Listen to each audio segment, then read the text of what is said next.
Hi everyone, today we're going to look at how to parse or iterate through a string to look at all the characters of a string.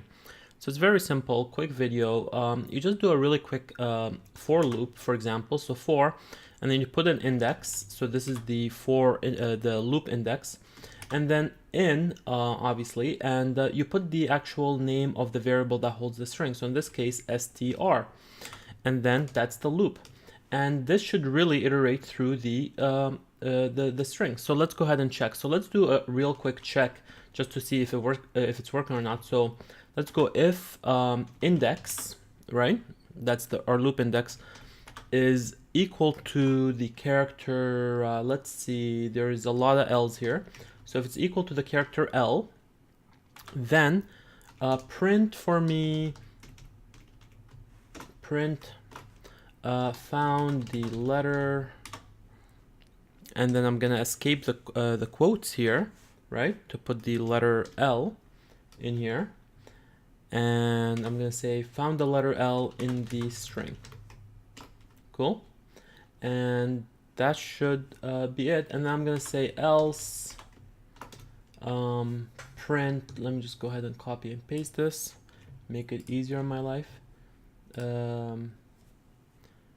Not the letter L,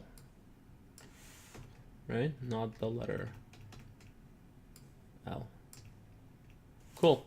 Okay, so let's go ahead and look at the result here.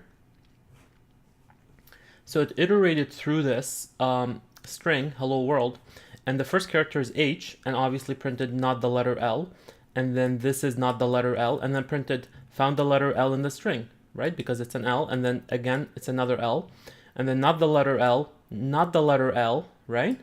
And then there's actually a space here. This counts as a element in the index, if you may.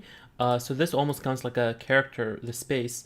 So the O is not an L, the comma is not an L, the space is not an L, the P is not an L, and then we have an L, and then we've got A, Y, G, R, O, U, N, D. All right, pretty simple. So we iterated through a string here, and this is sort of like a linear search. And I'll talk about that later in a different video where I compare linear and binary searches. But essentially here we're linearly iterating through a string. Thank you for watching.